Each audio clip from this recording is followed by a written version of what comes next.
Hey everybody, it's Jennifer, and I was just going to speak to you for a little bit about doing some upgrades on your home. I know lots of you aren't ready to sell yet. No, you eventually will, and sometimes wonder what the best thing to remodel and to fix up would be so you can get the biggest bang for your buck when it is time to sell.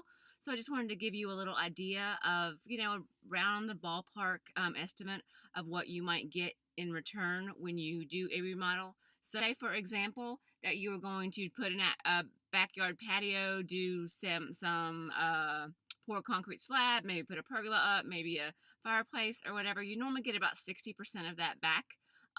So that's just a good indicator of, if you do it to your specifications, you can do it up to the hilt if you want to, but an average patio, you get about 60% back from that.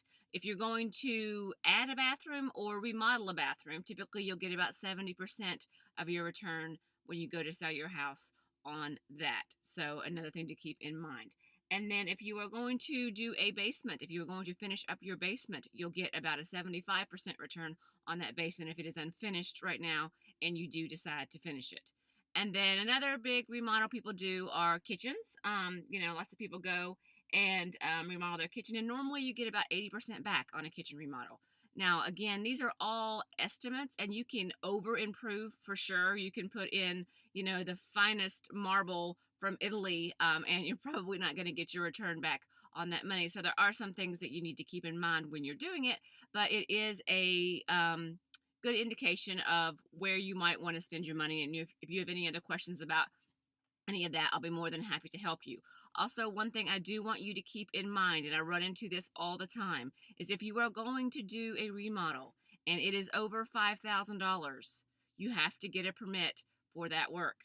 Now, where we run into problems is when a homeowner, decides to do the work themselves and they don't obtain a permit. Or they go with Uncle Joe, who's great at building things, but they don't get a permit, and then they have increased the livable square footage in their home, but because there wasn't a permit, we cannot count it when we sell it. So you can really shoot yourself in the foot if you don't get a permit. And lots of times, if it is built and you want to count that square footage and you didn't have a permit, you have to take those walls back down to the studs so they can come out and they can inspect as the process goes along. So lots of people are not aware of that, but in North and South Carolina, if it is over $5,000, you need to get a permit. And if you're not doing the work yourself, it needs to be done by a licensed contractor. So a licensed contractor is anybody other than someone living in the home. So again, Uncle Joe, because he's your uncle, is not considered a licensed contractor unless he has his contractor's license. So there's something to keep in mind there. So I just wanted to give you a little bit of information about that if you're not selling in the immediate future, but that you want to, do some improvements in your home, where it might be the best place to spend your money. So if you have any questions for me, feel free to reach out. I'd be more than happy to help. I hope you guys have a great day and happy remodeling.